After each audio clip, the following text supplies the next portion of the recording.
Good morning to all of you. So we have next topic from our unit number 14 biomolecules is nucleic acids. Okay. So now as we know nucleic acids are very important polymers, or we can say it is important biological polymer which is present in the living cell. These are present in the living cells. So, we require nucleic acid also for the storage of genetic information. Okay, or we can say that nucleic acid transmit heredity characteristics. Clear? So, basically, this nucleic acid consists of three components. We can say three components. What are those components? First, we are saying bases, which is nitrogenous bases. Nitrogen bases. Second is sugar, or we can say pentose sugar, and third one we have is phosphoric acid, or we can say phosphate. Okay, these are consist of these three components. So we are discussing a first one, which is nitrogenous bases. If I am writing nitrogenous bases, okay, that means containing nitrogen to the heterocyclic base. If we have some heterocyclic base, to that nitrogen is also containing. So now this nitrogenous bases are of again two types. Okay, first one if we are saying so that is purines, and second one we have is pyrimidines. Pyrimidines. Clear? So first of all, what is purine? So purines are again six-membered ring we have. Okay, six-membered ring. Now the six-membered ring is, we can say, attached with the five-membered ring. If I am drawing something like that, okay. So this is how purines look like. It is mixture of, we can say, or condensed of six-membered ring with five-membered ring. Clear? Now if we are talking about pyrimidines, so pyrimidines are again six-membered heterocyclic ring. Now this is the single one heterocyclic ring, six-membered, in which there are two nitrogen atoms are present. Okay, two nitrogen atom present.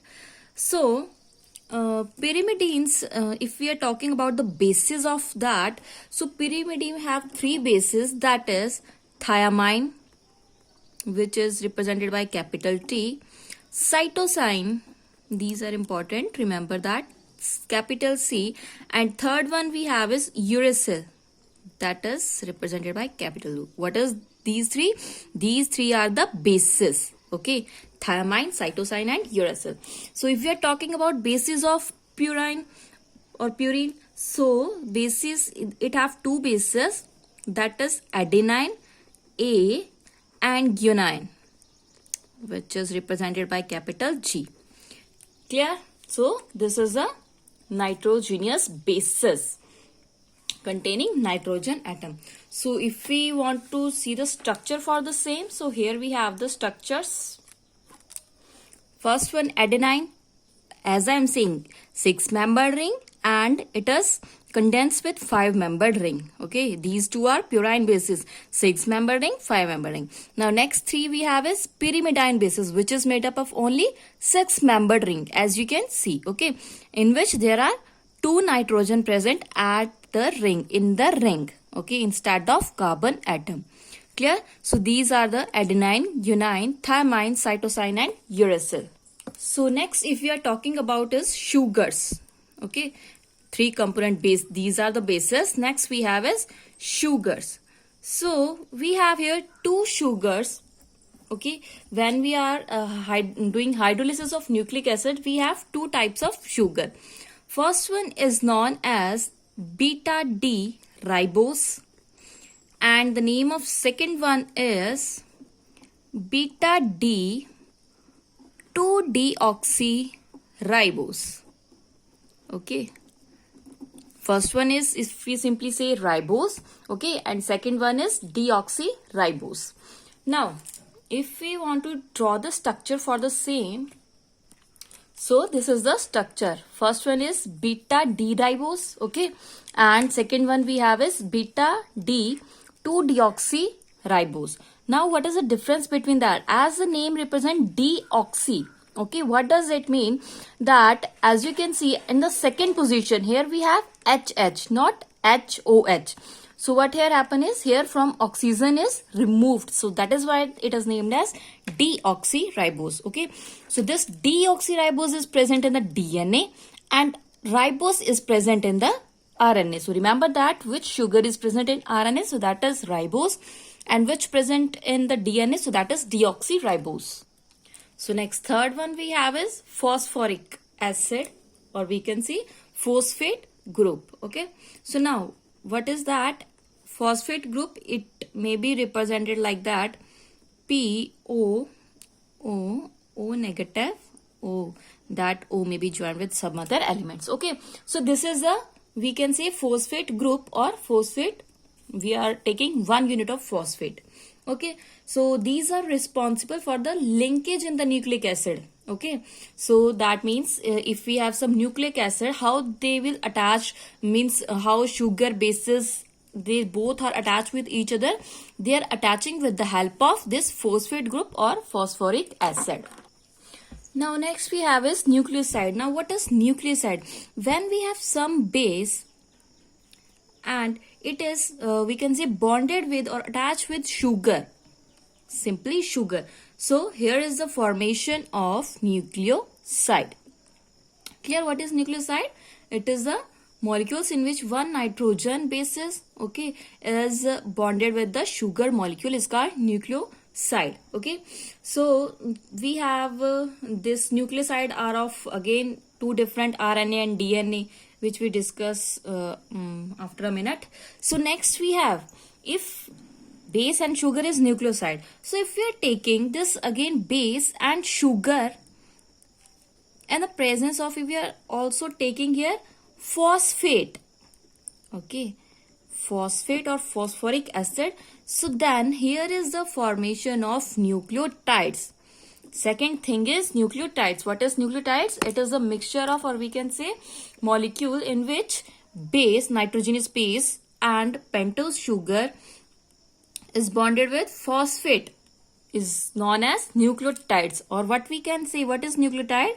When we have one molecule of nucleosides, when it combined with phosphate or phosphoric acid, then it will form nucleotides. Clear?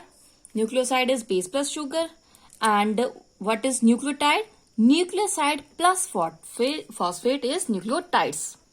Or this nucleotides is also known as phosphoric acid ester of nucleosides. Remember that. So as I'm saying that nucleoside of RNA and DNA differ in two ways. So how? First one we have is DNA. So first of all, what is the full form of DNA? Very important, one more question. So full form of DNA is deoxyribonucleic acid. Okay, nucleic acid.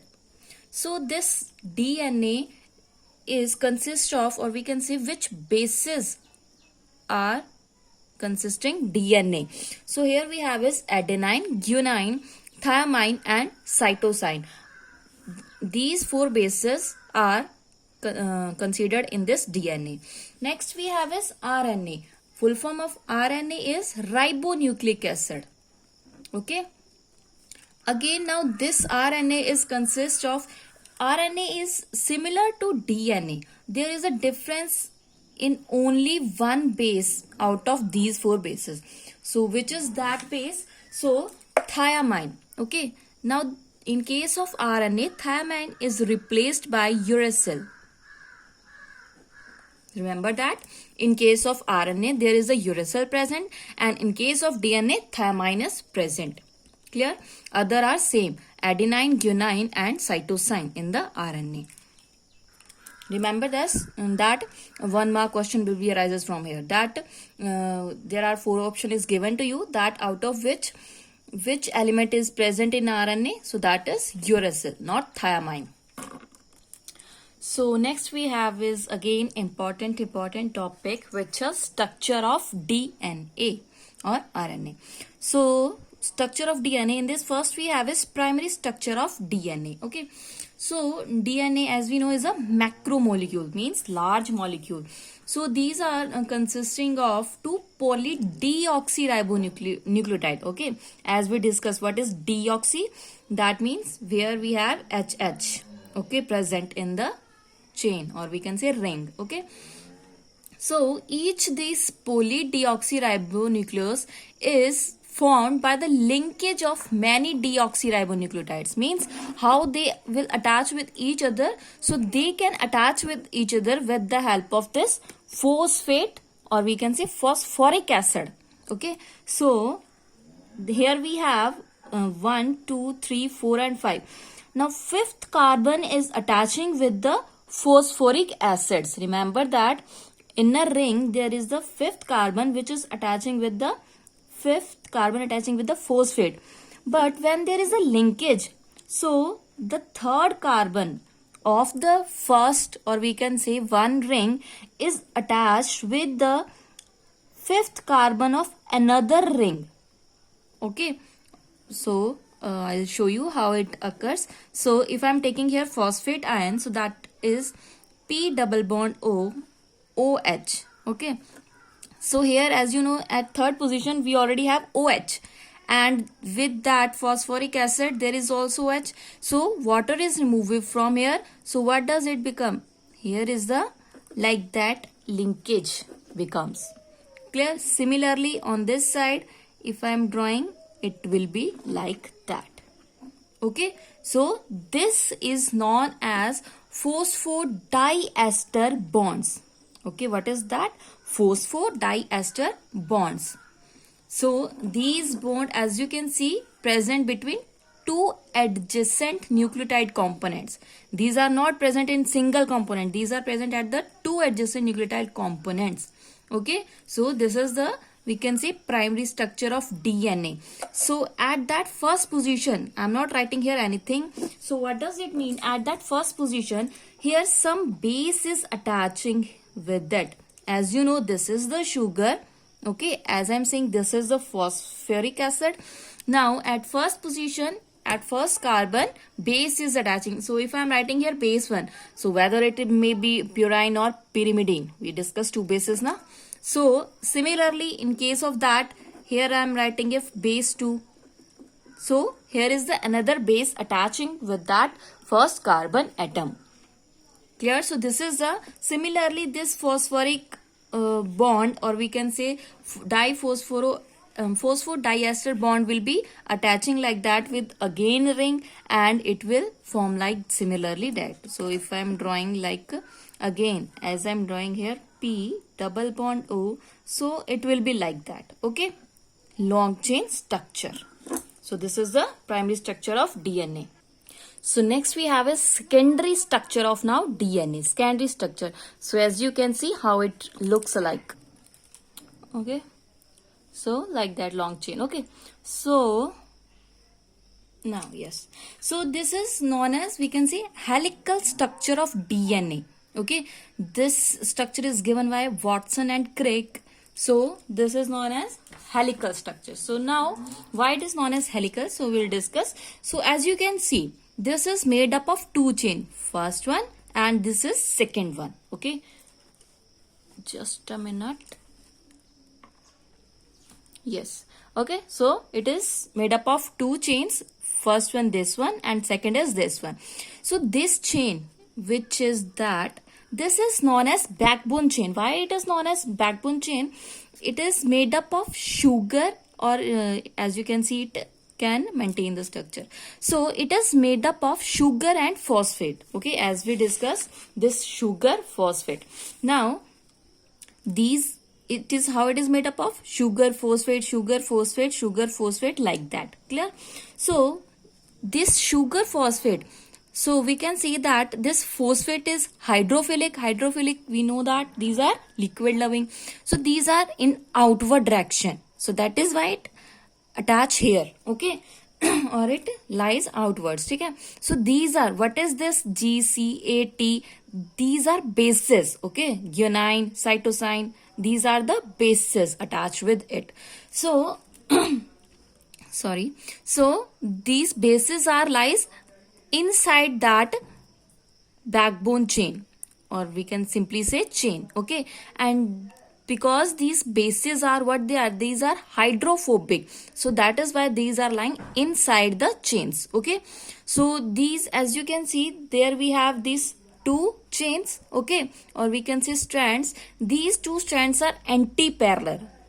How it is anti-parallel? If I am saying this is 5 dash or this chain is finishing here, so if I am writing here, it is the 3 dash. Okay, so as you can see, this I am taking here 3 dash, and at the end of this chain I am writing is 5 dash. That means how it looks like, it is opposite of each other. Okay, if I am taking a straight chain to making more easy to understand you, like if I am taking these two lines, okay, if I am saying this line is 5 dash 3 dash, so what is this line? This is the opposite of that line. What does mean? It mean is 3 dash 5 dash. Clear? That is why it is known as anti-parallel. Okay, so similarly like that. Okay, these are the straight chain now, but we are taking here structure like that. Okay, so these are the anti-parallel. Okay, so as you can see, chain 1, in chain this one, okay, carbon of third, as we can earlier say that carbon of C3 is near, we can say, to the carbon of C5 of another chain. Okay, and if we are talking about, these are the nitrogenous bases. Okay, so if you are talking about the somewhat dimensions of that, so diameter of that chain is about 2 nanometer. Okay, diameter is 2 nanometer, or you can also say in the sense of angstrom, so that is 20 angstrom. Okay, so 2 nanometer. And if we are talking about the gap between these two bases, so that is 0.34 nanometer. Clear? 0.34 nanometer. And we can say that one pair of this chain contains 10 pair of bases, nitrogenous bases. Clear? And you have to remember that G is always pair up with C, guanine is always pair up with cytosine, and A, that is adenine, is always pair up with thiamine. Remember these two things. You don't have right to change that. Okay, you may also like that CG. And as you can see in the diagram, what I am writing here, I am writing here C. What I am writing here, triple bonds G triple bond C and A triple bond T. So it may be like that, and G, 3 bonds are here. Now these two bonds, these two are not double or triple bond. These are, or we can say this adenine is attaching with thiamine with the help of hydrogen bonds, 2 hydrogen bonds. Similarly in the case of guanine and cytosine. So in this, these two are attaching with each other with the help of 3 hydrogen bonds. Clear? Remember that 2 hydrogen bonds and 3 hydrogen bonds. So if you learn the at least one series, okay, or we can say if you learn this one series chain, so you automatically learn the other one. You don't need to remember both. How? So if I am writing here A, T, T, A, G, C, A, like that. Okay, so as I am saying, A is attaching with T, so what I have to write here, T is attaching with A. Okay, A is attached with T, G is attached with C, and that C is attaching with G. So this is the way to learn this chain, that how to complete that chain. Clear? So remember that position which we tell. Okay, this may be asked question like that, as you can see, at C1 there is a base attached, at C5 position phosphate is attaching. Now at the third position of the carbon is attaching to the another nucleotide. Okay, so this is how it will be attaching. Now if we are talking about how there is double and triple bond is attached, so it may be like that. So here we have, here is a structure of thiamine, here is a structure of adenine. Okay, as you can see here I am drawing one bond. Another bond is between these H and this nitrogen. So as you can see, what we have here, here we have double bond. So that is why we are writing T double bond A. So this is not double bond. What is that? This is the linked with each other by two hydrogen bonds. Similarly, we are taking the case of cytosine and guanine. Okay, here what I am writing the structure of cytosine, and this is the guanine. You have to learn the structure of that all bases. Okay, so again one hydrogen is attaching with oxygen of guanine, and second is nitrogen and hydrogen bond, and third one we have is this again oxygen and hydrogen bond. So as you can see here, what we have here, we have three hydrogen bonds which attach cytosine to the guanine. That is why we are marking here three bonds between C and G. Clear? In the secondary structure of the DNA. So yes, next is we are talking about structure of RNA. Okay, so this is a structure of RNA. As you can see, it is the single stranded. Okay, here we have what? We have here single chain. Okay, so again, which we discussed that now, which base is attached to the RNA? Uracil. Okay, here we have A, G, C and U now, not T. So now in the case of RNA, so as we discussed DNA, here G and A, C, we can say that this G guanine is equal to that of C. In case of, we can, if we are talking about amount, okay, that G and C are equimolar. Similarly, adenine and thymine is also equal in case of DNA. Okay, remember that. But if you are talking about in case of RNA, okay, so here there it may be nothing like that amount of G is equal to C. Similarly, for A is not equals to U. Okay, so this is the single standard structure of RNA. Now this is not we can say that this is the helical structure. Okay, why? Because there is a no equal amount of guanine and cytosine. Okay, and there is no hydrogen bonding, okay, between the bases, because as you can see it is a single chain structure. So how hydrogen bonding is occurred there? So that is why the structure is not helical. Okay, so yes, this is the structure of RNA. We can see that we have three kind of RNA, that is mRNA, tRNA and simple RNA. M means there is a messenger RNA, T means transfer RNA, and R means there is ribosomal RNA. These are important for the, we can say, involving in protein synthesis. Okay, in protein synthesis these three are important. So yes, with that our 14 unit is completed, biomolecules. So make sure that your notes are also completed in time. So yes, thanks. That's all for today.